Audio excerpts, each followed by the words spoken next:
Hey everyone, welcome back to the Coast to Coast podcast, episode 51. In this episode, we're going to do a little wrap up of, the semifinals of the playoffs, the final 8 teams. We're going to do our predictions and analysis of the Final Four series. We got 2 series to go over.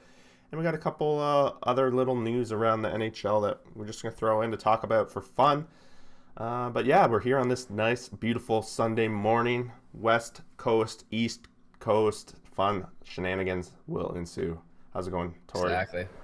Man, good. Just looking at a few different things going on. Been in and out of the playoff race a little bit, but there's some. I think that Colorado Vegas game was probably one of the best games of the playoffs this far, and maybe even of the playoffs. Mm-hmm. But there's some other stuff, obviously, within the series that we can break down and get into. But is that where you want to start for the? Yeah, I thought we'd just start this off with wrapping up some of these series, because I think at the end of the day, some of these series ended and people coming out talking made for some headlines, and just giving a little bit of a wrap up. So like, first series I have on here was Tampa Bay, Carolina. Tampa Bay taking it 4-1. Pretty much handled Carolina. Carolina snuck one past them. But I think the big story coming out of this one was what Dougie Hamilton had to say once it was all said and done. It was going around the media, Twitterverse, whatever you want to call it, for a couple days now. So he what do you say? He comes out and he says, it's okay, we were up against a team that was 18 million over the cap or however much, pretty much calling shade on.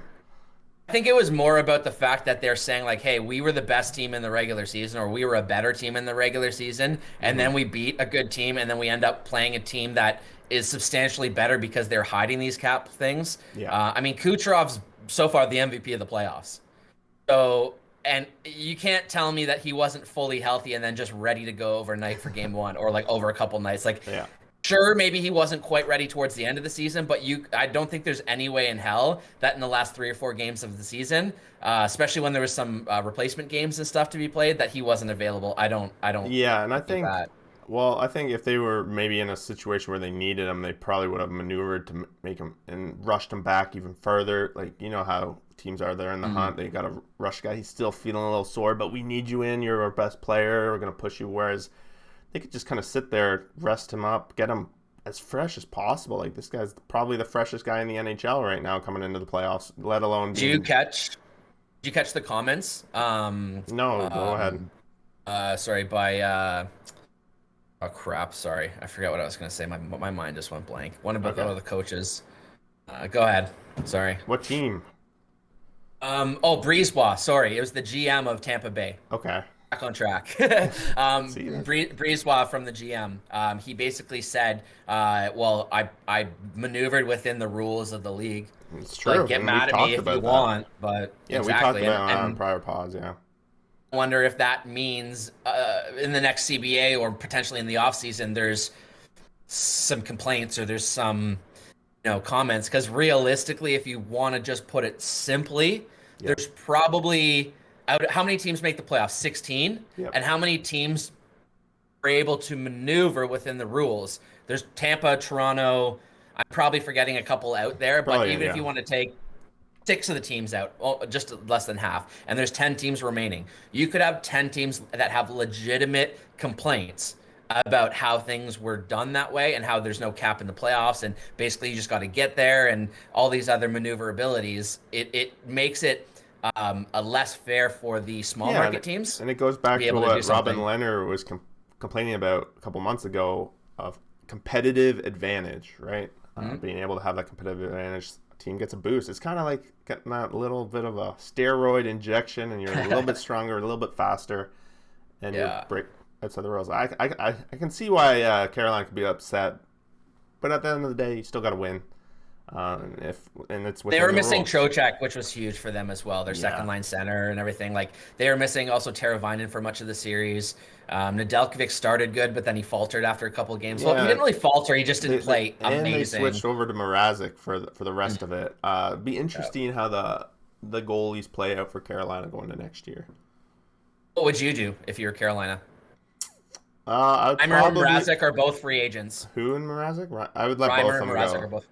Yeah, same. I would keep Nedeljkovic, but I'd also sign in some veteran guy. Support him. Maybe one of them is Mrazek or Reimer, but I'm not paying like crazy. I'm paying like essentially a backup goalie. Yeah, like 2 mil for a year or two. 2, 3, yeah. So Sure. yeah, that pretty much is it. I think Tampa Bay going into this next series is going to be a big favorite, but we'll get to that rather shortly. Let's move on to the North Division Final. Montreal coming in, winning 7 games in a row now, sweeping the First 7-game winning streak since 1993, the last year that they won the cup. Wow. I'm trying to. There was another stat that I wanted to rhyme off too, but I forget what it was. But they swept the Jets. I'm a little bit shocked. Like I think we both picked them to win after in our last preview video. But I don't know. Did you have sweep? You might have. You might have. I had 5. I had 5 games. I knew it was going to be a short series, especially when Scheifele got suspended. Yeah. Which we'll obviously touch on in a second. But I just.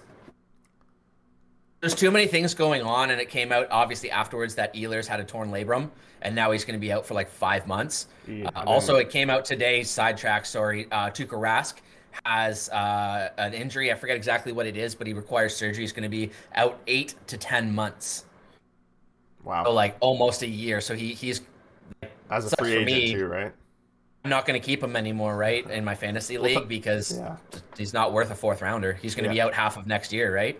If he even resigns, which the talk is he's going to resign in Boston or retire. Yeah, so if Boston doesn't want him, then who knows? Maybe this is the end of Rask. Yeah, we'll get to Boston in a second.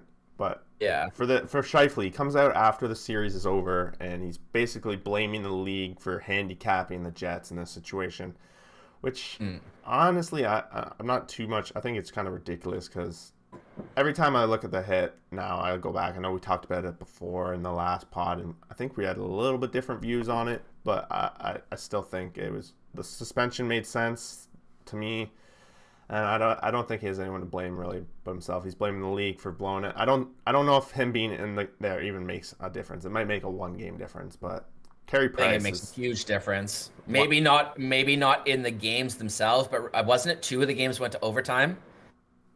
I think 2 of them went to overtime. Maybe. So I mean, to me, he's your best center, and you went your depth was similar to the Leafs. The Leafs lost Tavares, and I called it at the time. I said like they just don't have they don't have what makes them special. The Jets are another team that they're center up depth, the middle, right? Yeah. And all of a sudden, Stastny was injured. Dubois not playing his game. He's kind of lost a little bit this season. And then you're out Scheifele. So basically, you're on your 4th option with center. And what's his name? The big center, Lowry, that they always depend on. He's been in and out with injuries lingering over the last month as well. So they were going to like their 5 and 6 options for their 1 and 2 spots. So Montreal almost I don't think they had a chance. The perfect storm for them to roll through here. It's kind of good. Now here's real life, right? Like yeah, we'll get to that. That's gonna be fun. It's gonna be fun. Yeah. All right, this other series we kind of touched on in a second. There, New York Islanders, Boston. Islanders came out, and they this was back and forth. There was 1-1, and then it was 2-2, and then the Islanders closed it out. And you touched on it with Rask. If Bruins don't have Rask in a series like this, they're gonna have a lot of trouble. And if he was playing through an injury, and it seems to me like this injury was something that was lingering since forever ago when he was out he was out unexpectedly, and then he came in for 1 period, and then he was out again for a couple of weeks, and Halak was Trust in me, there. Oh, I know. Yeah, I know I you owned know. him in fantasy this year. Frustrating year for him and fantasy owners, that's for sure. Yeah, for sure. But the Islanders come out 4-2, and they get their repeat date with their rivals from last year, conference final. It's gonna be fun to watch that one. I don't know if there's too much to add other than what you were talking about with Rask. Taylor Hall's coming out of this series now. He'll be a free agent. I don't know if Boston liked what they saw, if they'll re-sign him or what's going to go on with him. That'll be interesting to follow him. You don't think so? I said, as in it will be interesting to follow him, but I was shaking my head as in like I don't know what they're gonna do. Like it's an interesting situation. I think that one of the Boston beat writers was writing about it, and they would have said if you would have asked if you could sign, I forgot the numbers they said, but X contract before the playoffs started, his first few games to start as the Bruins going into the playoffs in game 1 and 2, they would have been like, hell yeah, let's sign him up like 4 times 6 or whatever it was. But then they asked the same question now, seeing him play into series and only put up a couple points, that a lot of people are like, no, I wouldn't give him that. So it will be interesting to follow that, but it'll be interesting to see what Boston does, because it really could be a changing of the guard, or the start of the process for the changing of the guard in Boston, because they have a lot of RFAs and UFAs coming up. So they do have an opportunity to kind of shuffle the deck and like reset the way they want to reset. But at the same time, if certain guys want out, or if they can't get certain guys, like for example in net, if Rask is unhealthy and they don't bring him back, or he chooses to retire, or whatever that circumstance happens, and Halak is also a free agent. They also have Jeremy Swayman, who's that kid that they really like, who played really well at the end of the season. Pretty well, he's an RFA. So you got to think from his perspective, he's going to want one of the two gigs on the major league roster, right? The NHL roster. So he's going to need that one spot. And if you give money to Rask, you can't give money to a third guy knowing Rask is going to come back and take a spot, right? How does a team sign a goalie that's in the situation that Rask is in? He's out for that long. Like, how do they even come up with a contract not having any idea what the prognosis is going to be? One of two things. They either wait, or they go through the process together and make informed guesses. Yeah, that's what I would think. I don't know. It could come back to bite them, right? To me, for the way I've viewed Boston, I've been saying this all season long, is I thought they've been overperforming. To me, I thought it was a house of cards that was due to fall down, and with this, I feel like Rask is like this base on the house of cards, and they just flicked it out, and I'm worried for them. I think that the whole house... It was Charo, then it was Rask. The whole house is about to fall down. On his way out. Not that he's on the decline, but he's only a couple of years from being out. I think the playoffs have already proven that you can't be a one-line team anymore. Like, it can't be done, and that's what Boston is to me. They tried to make it a little more depth, bringing in Hall and all. Every trade deadline, they always add the depth. They bring in Charlie Coyle type guys. They bring in those kind of guys. But I don't know. I think the leash, they've been so good for so long. It kind of like that situation where Detroit was on that making the playoff streak for so long that it inevitably it ends. Everything comes to an end. So I have that gut feeling, but what do I know? I'm always wrong about Boston too. So I'm not saying that I think that they're shit anymore. I do think that there's going to be a change of the guard, and a lot of times when that happens, specifically if you get another big goalie, like I've been on record many times saying that I think there's going to be tons of goalies moved around, and off record I said to you I think that there's going to be over $1 billion worth of contracts moved this offseason, not including expansion. Like for trades, signings, buyouts, stuff like that. I think there's going to be $1 billion in the NHL worth of that. All right, we'll keep a tally and we'll see how it goes. We should. And I think I'm going to pick a number right out of the top of my head right now. I'm going to say that goalies, like, worth talking about, not random ads and whatever. I'm going to say probably 15 to 20. So let's say 17 goalies change positions. Okay.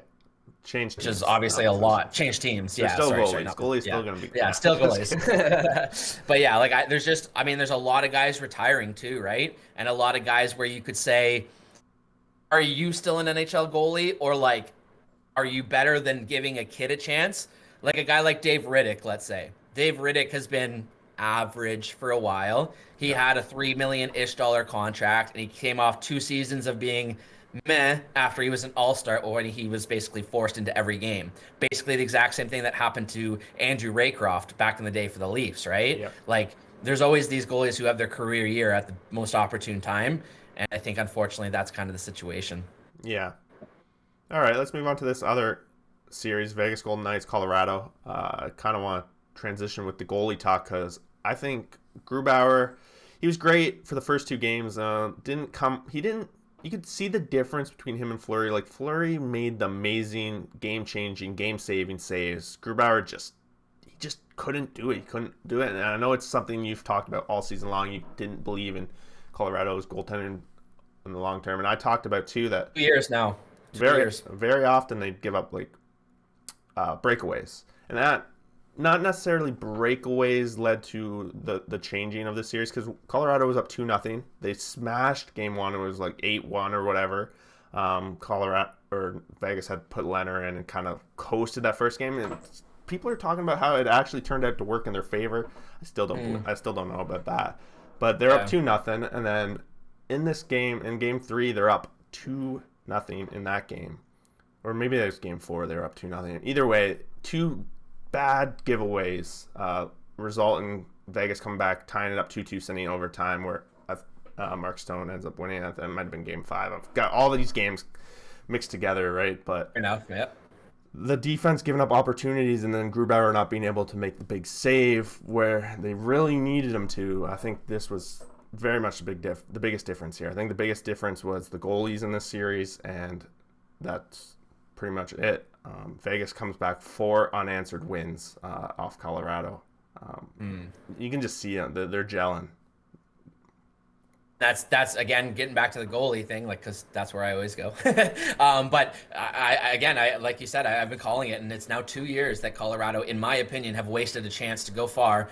I know they faced Vegas this year, and Vegas is also a good team, but I do think if they had upgraded that goalie position, which is what they really need to do for 2 years now, and they've failed to do so, especially a team that has an abundance of assets. Like, I don't think it's acceptable to have an abundance of assets and not spend to get those pieces. I think that's what happened in Winnipeg's downfall as well. Like, you can see it all the time. People are like, we're loaded, we have all this stuff, but we want to just wait to the right moment, and they wait too long. Colorado got a legit goalie 2 years ago and not Grubauer. They got the best goalie available at the time. Yeah. Since then, he's a health concern. I'll give him credit because it is hard when you're in the season. You have a goalie that is in the Vezina conversation because he's a nominee. So, like, how do you tell your team, like, hey, actually, we're going to bring in a different goalie to be the main goalie, even though he's Vezina level right now and we're winning? Like, don't bring him in to be the goalie. You bring in the guy knowing that at any point, if he falters, the guy's ready to pick it up and go. Yeah, but who's that? That's the difference. Yeah. Not my job to determine kind of like how Vegas brought in Leonard that one year, I guess. At the beginning of the season, the person that I said it should have been was Linus Ullmark from Buffalo. Yeah, so it should have been. Yep. That's a good call. If they had Ullmark, maybe he could have came in and had a good game. Would Dubnyk do it? Would you have more confidence in Ullmark or Dubnyk? Even though Ullmark's younger. I forgot they got Dubnyk. Yeah, so I mean, realistically, they paid assets to get Dubnyk when they could have gone out and got, like, again, it's not my job to determine that, but the Leafs went out and got Jack Campbell last year when Jack Campbell wasn't really expected to be on the market, and he just signed a really team-friendly contract deal. So the Leafs found the goalie they needed to. That's their job. That's what you get paid to do, and Colorado hasn't done it, and that's the only thing really that I can hold over their GM. But again, it's 2 years now that they've cost themselves, and sticking with Grubauer for a second, he's a pending free agent. There's a lot of people out there that are connecting him with Toronto. I would be devastated to see him sign in Toronto because how much money he's going to get on a contract that I think is never going to perform to the level it's going to be required to, and he's an injury risk. He will only play half of the games that you sign him for. Like, what's the point? Especially on a team that's tied up in cap. Like, I'd be devastated if they signed him. Interestingly, after the series, Nathan MacKinnon comes out. I think he was asked basically point blank, like, are you guys going to be ready to fire next year, et cetera, like this year's in. And he pretty much comes out and says, I've been in the league for 9 years now, and I haven't won anything. Like, he's pissed. He looks like he's got a fire under him. So I don't know. We'll see what but he's definitely not happy with how things went in this, and yeah. If I were him, I would be requesting a meeting with the GM and the coach. And I would be like, look, this, I want to hear what your thoughts, feelings are. And then I'm going to tell you as the captain of the team what we're missing, what we need, assistant captain, what element. Yeah. Potentially captain. Yeah. Because Landeskog's a pending free agent, right? So Landeskog might, imagine Landeskog went to like Boston or something. He's such a Boston player. But anyways, I won't go down that avenue. I don't know. I think they'll resign him, but we'll see. I think so too, and I think he'll get a team-friendly deal, which will even just piss me off more because it'll just make me believe even more that the Leafs can't win the Cup because there's teams like Colorado and Tampa Bay out there. So it's going to be gross because Landeskog is going to make more than McKinnon, for sure. Yeah. Gross.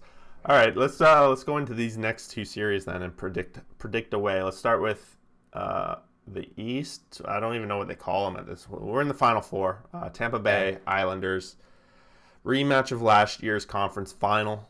I know Islanders have been looking tightly at it. They want some revenge on Kucherov. I don't know if you've, at least on the Islanders Twitter, it's been floating around about who was on the breakaway. It was Pajot or Bailey on a breakaway. Kucherov comes up and it's kind of going around with the Scheifele incident on an empty net. Guys on a breakaway. Kucherov just 2-hand slashes a guy's ankle, and then a fight ensues afterwards. So I think there's a little bit of blood between these two teams ready to go. Islanders wanting to pick them off. Like, let's be honest. And I mean, they also have last year because Tampa Bay knocked them out in 6 last year, right? And before we get to the predictions, I want to do this a little bit differently. Okay. I want to ask you 2 questions before you actually give your prediction. The first question is how do the Islanders win this series? My second question is how does Tampa win this series? Islanders win this series by not giving Tampa Bay power plays. Staying out of the box, which is what they're really good team at. 5-on-5, looking at the stats, Islanders were better during the regular season 5-on-5. Again, all these stats are without Kucherov, so that's obviously a big impact. Yeah. But they're better 5-on-5.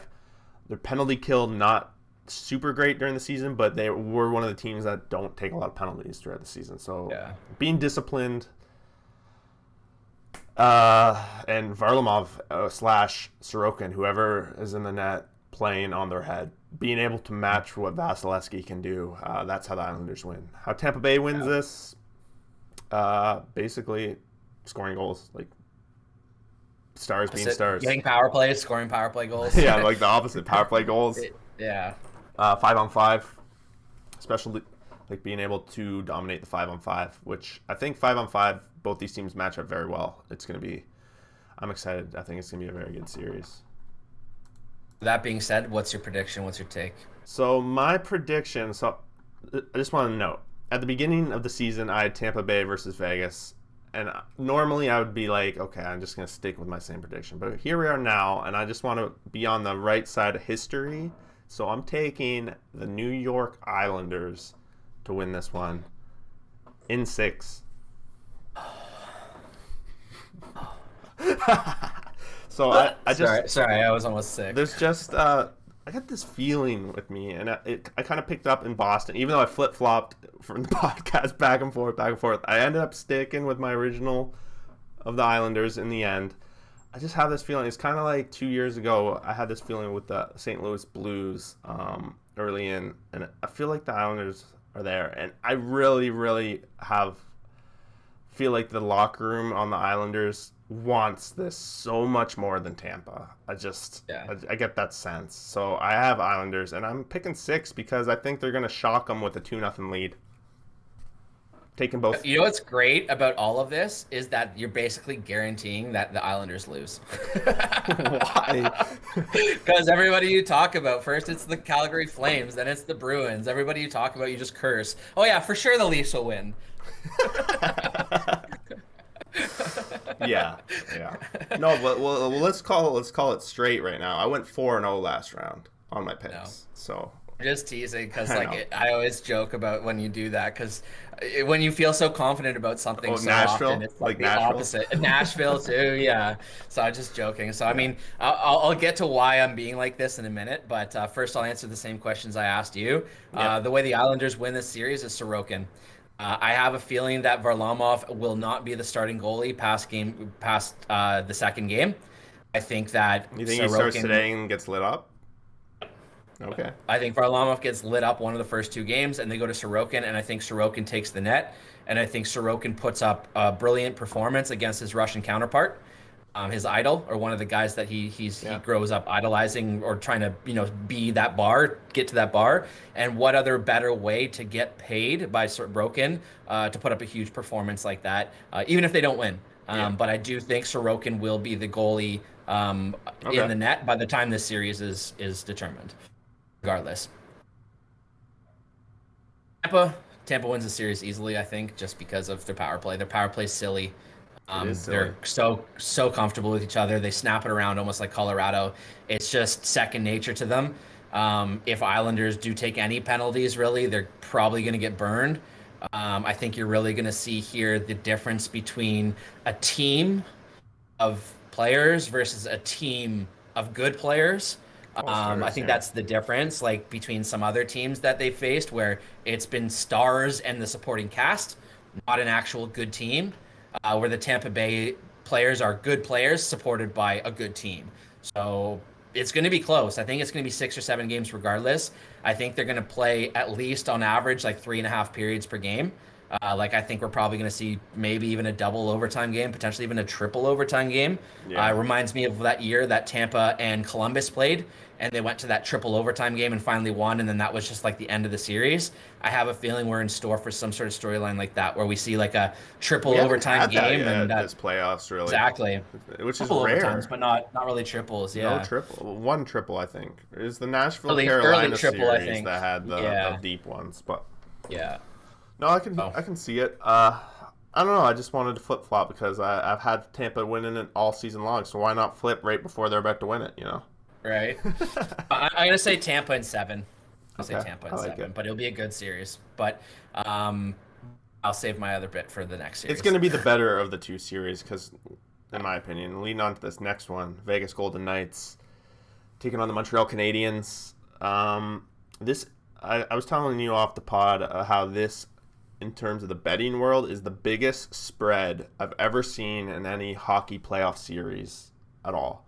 Vegas is minus 600, which means to win $100, you have to risk 600. So you're you're guaranteeing. You're basically saying Vegas wins 85% of the time, 90% of It the time. almost makes me want to put like $150 on Montreal. Exactly right. Like in terms of value and coming to sports betting, like besides Montreal, Carey Price, he's been the best goalie in the playoffs so far. Has he been tested by a solid team as Vegas? No.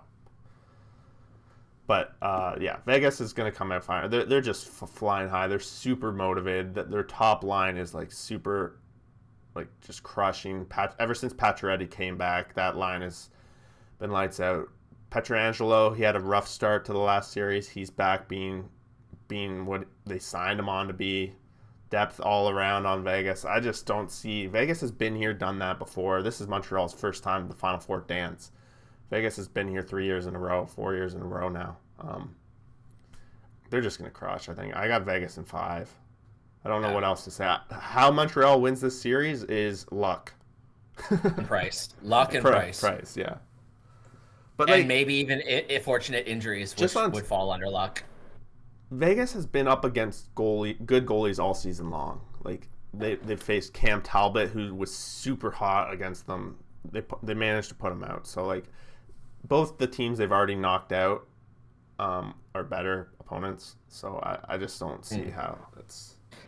The only thing that's dangerous, though, about that is if they do rest on that and just assume that they'll get through and they think Montreal is easy. But even then, Vegas is a team, to me, that seems like even if they rest easy a little in game one and they get beat, I'm just saying, if they happen to do it one game, I don't think they carries over. Like, Vegas seems like a team that can forget about, like, look what they did with that 6-1 beating or 7-1 beating. It's like that, like, it's like it didn't happen anymore, right? Because they figured it out. They won 4 in a row, and nobody's Vegas probably ever really going to talk about it. Very interesting team to watch in that from period to period, they can switch on a dime. They'll be down, I've seen them down 4-0 and then be like the next, like after the first, and then the next period is as if that's not, and they come back, it's 4-4. Like, or even 4-3 and they're back in the game. Like this team is so much of the same team that has suffered the pain along the way of losing the Capitals in the finals, losing the San Jose Sharks after being up 4-0 in Game 7, just like in a bullshit manner. Yeah, and this team has suffered enough pain, and they're just so unified as a unit. I find it so hard. I think they're the team of destiny finally coming back. Yeah. Nobody's talking about Pacioretty versus former team either. Oh, even though that's a pretty big storyline, right? That is a good call. I never thought of that. Especially because it came out. I don't know how valid this is, but I believe it to be true based on who I heard it from. Is that Montreal basically asked Pacioretty to take the captaincy off his sweater and put an A on and give the captaincy to Weber because they wanted to switch the leadership roles a little bit. And Patch has said, no, I'm either your captain or I'm not. If you don't like what I do here and what I've been doing for years as the captain, me. Yeah, that's what happened. They moved him. Yeah. So, I mean, I don't think there's any bad bill or anything there. I mean, that's a good karma move. You moved on from somebody instead of trying to force something or, we won't dress you unless you do it and piss them off or stuff like that, right? So, seem to have handled it well. But that being said, I don't see how, like, obviously there's always a way, but, like, I don't see how Montreal wins 4 games against Vegas. In 7. Like, if they had 10 or 12 opportunities, maybe. I I don't don't know how they do it see in 7 that. either. Uh, Though I do hope Montreal keeps it close and keeps it. I say Vegas in 5, but I kind of hope it goes 6 at least, so that Vegas can feel a little bit of the heat. If they sweep them, this I don't think a sweep is good heading into the Cup final yeah. against the other two teams that are going to likely have a deep run against How each is other. Vegas's power play? I don't know. It's You good. know, Oh yeah. is it top in the playoffs right now? I don't know like comparison to other teams in the playoffs right now. Okay. Uh, it's just a good unit. They have good players on it. They've been good during the They have two season. units too, right? They The got two units two they can use. strong units, yeah, Yeah. and So, both units have a solid defenseman. One has Theodore, one has Petrangelo. Like, true. And shooters who can get the puck through as well. They're both shooters. mm-hmm. The reason why I asked that is because I wish I knew this stat. I looked it up earlier, but I'd like to know out of power play opportunities against Montreal, how many goals they've given up, Mm-hmm. because both Toronto and Winnipeg both really struggled on their power play. So I mean, Montreal didn't really get hurt by taking penalties. Now that they're playing a team that can hurt them, I think that that's going to be the biggest eye opener to them. And I don't know if their special units can handle what's coming. We'll I think see. 5-on-5, they're fine-ish. They might give up a couple extra goals than they get, but I think that if they take too many penalties, I think that's probably what the storyline's going to be. I just don't see how the third line of Montreal can match up with the third line in Vegas or like the fourth line in Yeah. Vegas. It's just going to be Vegas is so fast. I don't. Montreal got here being defensive though, so it'll be Mhm. interesting for sure. And now that you mentioned defensive, I just wanted to say this because I think that the worst possible outcome for the NHL would be a Montreal Islanders final, because then it would set a very dangerous slippery slope precedent. Of what What it I takes to mean, get there. what I mean by that is if you're a small, middle to middle small market team, and you draft a stud, and that stud is getting closer to the end of his entry level contract, and now he wants a lot of money. Why would you ever, as a middle small market team, pay a star? Why? What's the benefit? Yeah, like Islanders let Tavares go, and then look at them now. And they were able to spend that, let's just use his money, 11 and whatever, on three guys. And in the Leaf situation, they lost one body and it crippled them. Where the Islanders lost Lee, but Yeah. they just carried on. They went and Yep. added Palmieri, right? So, like, in theory, if you have, what's the word I'm looking, like, Less to money tied mitigate. up in one player. Yeah, you're mitigating the risk of. Yes, so that's really the way that the Islanders are building their team. They mitigate the risks. They overpay their players to make sure they're comfortable and they play their role in the roles they're meant to be. But there's nothing special about them. They don't take penalties. They don't let goals against them, and then they chip in when they get opportunities. I think we should Like give it a little bit of credit. Matthew Barzal is having an unreal playoff. he is, but if you compare the rosters to all other rosters on paper, and I know that's not how you play the game, but in a cap world, it is very critical Yep. about how a team looks on paper. And you get teams criticizing teams like Tampa Bay of having 18 million over the cap. Well, they were fortunate to have 18 million because if I told you, okay, Tampa, you got to get rid of 18 million dollars before you play, or not get rid of, but you can't dress them in the lineup. You can only have Yep. the cap amount in the They lineup, would have lost 3 players, 3 or 4. right? Yeah. And then are they still as good? And then, so if that's the case and you have to pay them, sure, if you're a cap team that spends to the cap and if there's ever this luxury tax or anything like that, that's fine. What is that setting everything up? It's setting up to the old days where stars would come through these no-name teams, and I hate to say no-name, but the lower market teams, and then they leave to get paid at the big market teams. The teams that actually have the sustainable success are the teams that build the teams under that layer. Yeah. So if you're going to be paying out for endorsements and paying out contracts and paying out bonuses and all these things to not get results, why would you start paying stars? If your league revolves around stars and that's how you advertise and endorse your league, but nobody wants to pay them, how is that a good situation? Yeah. No, you're right. Like, I don't understand if the NHL does, and like I get it, and everybody always says, "Oh well," everyone understands it's a different game in the playoffs. Yeah, I understand that too. I don't like it, but can't change it. It's true. So if you play the regular season, everybody talks about who won last year's President's Trophy, who won the President's Trophy in 2016. Can't remember that shit. Might remember if I asked who won the Cup. Who won the Vesna in 2017? Who won the Norris in 2012? Nobody remembers these things. These are all regular season things. Yeah. Like I just think that there's a dangerous precedent being set right now by the NHL that like don't pay your stars because you won't win that way. Look at all the stars. How many times have they said, how many players are making $10 million that are still left in the playoffs? They're always like, oh, it's 2 players in the last couple teams. It's like, yeah, because these teams are trying to keep their stars and build around them, but they can't within the rules and the confines of the cap. So they thus, in the same argument, would be better off to trade that star, get 3 players back for the same amount of money, and be that much better and mitigate your potential damages. Why wouldn't you build that way if you're smart? If everyone builds that way and you have stars sitting on the sideline looking for, hey, I'll put up 50 goals and 100 points, but nobody wants to give me 15 million. Who do I play? It's the NHL. Yeah. Who's going to give me my money? Yeah. Mikey, are you going to endorse me or are you going to endorse Matt Martin because he won the cup? Yeah, it's a good call. These are major concerns. Me, anyways. Yeah, we'll see. It's going to be fun. Then you talk about like what we've talked about, the Rangers and stuff.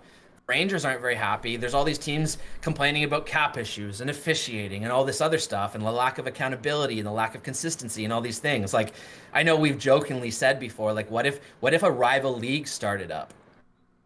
Right? Like, what if the Rangers and the Leafs said enough of this? The Globetrotters. Like, we're going to start. Yeah, like we're going to start versus Generals.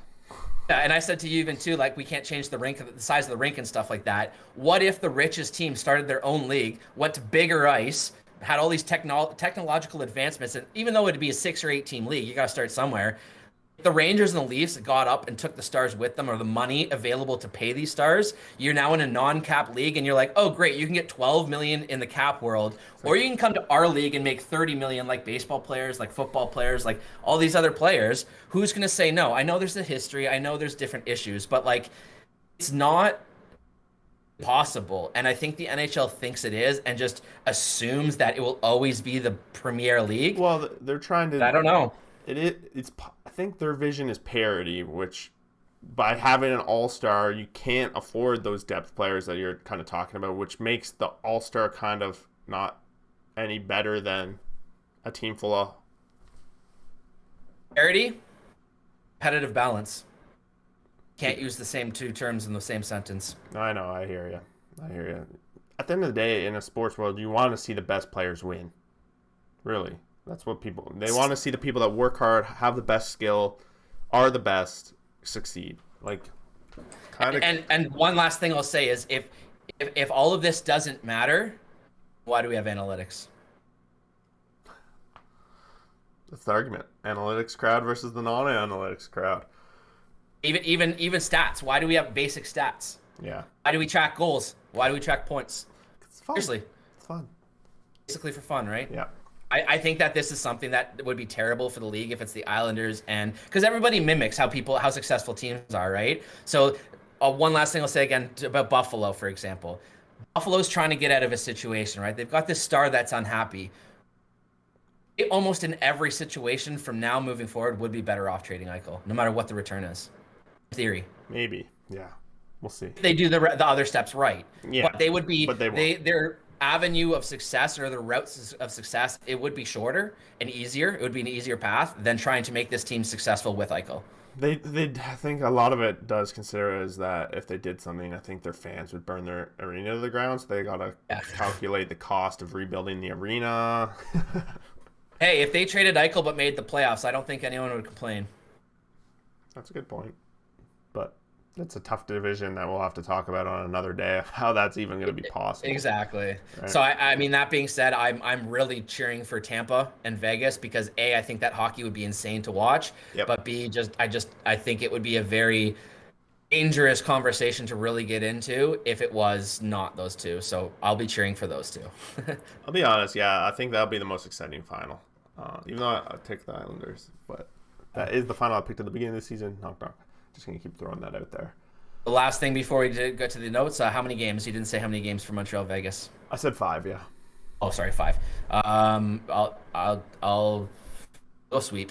Sweep. Okay, love it.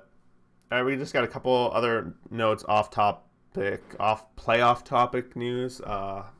Brad Larson signed by the Columbus Blue Jackets' new head coach. Somewhat news. I just threw it in there because we talked about Tortorella so much this season. He got more airtime on this podcast than some other people.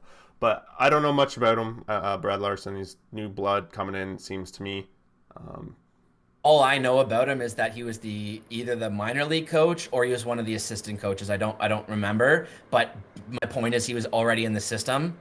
So that goes back to what we've already talked about is like what was Columbus doing? Why if he was already in-house, Why didn't they? Yeah, why didn't you just move on? that is Like weird. it Yeah, doesn't yeah. make sense to me. So that was weird, but hey, now Tortorella's a free agent and we'll see where he goes, but not to beat a dead horse too much, but what I'm talking about again, those whole teams, a team build. What if there's a team struggling in the mud right now that hires Tortorella and goes and spends all their money on Tortorella type players? All of a sudden, that team could become a really good team, not a star team, but a good team and probably make the playoffs, right? So like teams like that are going to probably start to try and do that. I don't know if this is gonna be a And hot take, yeah, but I don't think Tortorella is gonna be coaching next year. really. Yeah, that's my take. All or to start the At season. least to start the season, maybe Okay. come Okay. firings or when there's like Armageddon, like a race, he might find a home. But I wouldn't be shocked if he doesn't coach next year at all. Start. That's a fair take. I think. I Hmm. think it's that hot, but I think there's a lot of talk just that he might take a breather and wait to Yeah. see what teams fire their coach halfway through, and then he can hand pick his destination. Well, there's a lot of coaches So, out there that are in that same boat now, and as we keep bringing in more coaches like Brad Larson who haven't been in the ring before, if this keeps happening, there's going to be more and more coaches that are waiting to pick a team where really yeah. Look at Bruce Bujo. He's they, been out for a year yeah, and a half now. don't they always say that there's only 32 chairs, so if there one comes available, you take it for the most part. Yeah. But the problem is that a lot of head coaches don't want to be assistant coaches. Yeah. A lot of the time, they can't even be good assistant coaches because They're so it's used the to way they being, are, yeah, right? so used to being Yeah. the So leader. Yeah. if you're Yeah. successful doing one thing, you can't do something different and expect to be just as successful often, right?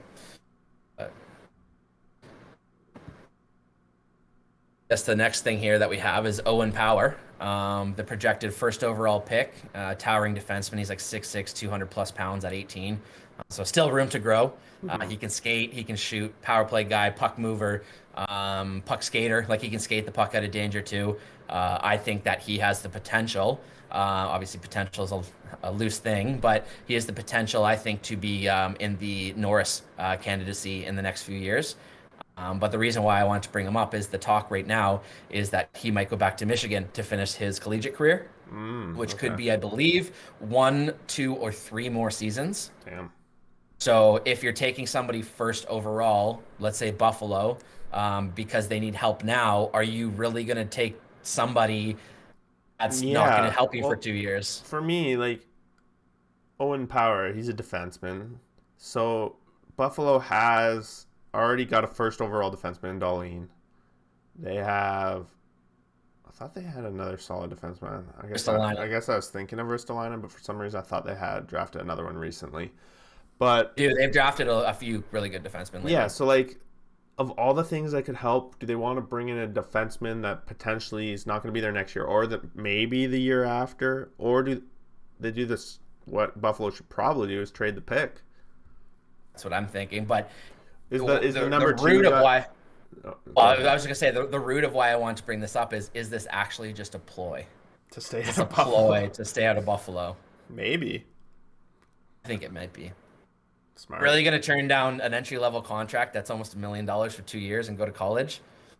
And you know you're gonna be a star hockey player and probably make a career out of it. Well, some people they always want their backup plan. Like, what if he comes to the NHL, he gets injured in the first couple of years, career ending, and he doesn't make the money? I don't know what he's going to school for. And some of these guys Yeah, I don't sometimes go either. for Yeah. like definitely in the NFL. Like these quarterbacks are like going to Harvard, like Ryan Fitzpatrick at their MDs or whatever. So Hmm. who knows? But yeah, that's interesting. It'll be an interesting spot. Is the second overall guy? Is it a big drop off or?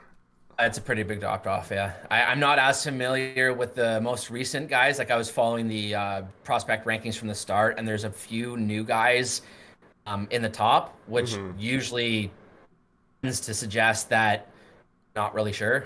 Yeah, Like in the top 10, if you have 7 names at the start of the season and 7 new names by the end of the season, that yeah. probably means 7 of the top 10 isn't as It's not certain as concrete. you'd Yeah, hope so, right? So I think it's basically 1, 2, yeah. 3, 4, and then 5 through 15.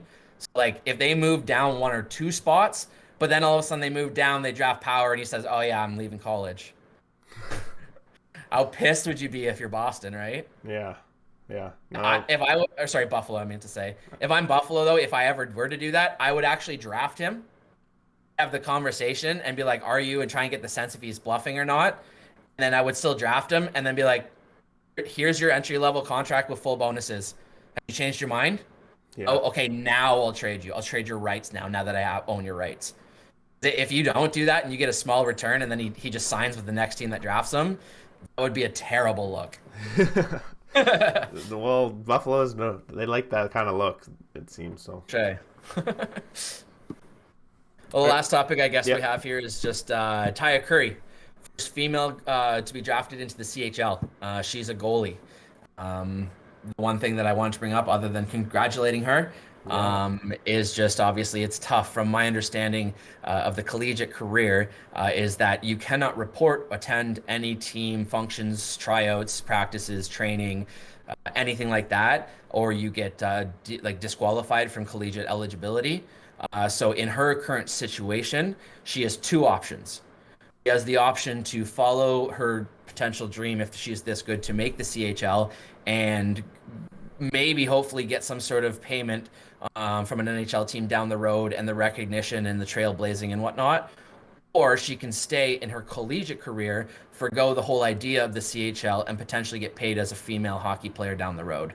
So it's a pretty difficult decision for that she's being forced to make. I hope that they give some sort of accommodation for it, but I guess that's the tough part about a trailblazer. It's the first. There's not really any kind of precedent, right? Yeah, there's no roadmap on what you do and what you should do, and like what can happen if you make a certain decision. You're the one blazing the trail. Like, you figure it out for the rest of us. But yeah, it depends. I think it depends on what she wants to accomplish, and at the end of the day, maybe she wants the challenge. Maybe she wants to be a little bit safer and go the collegiate route. Who knows?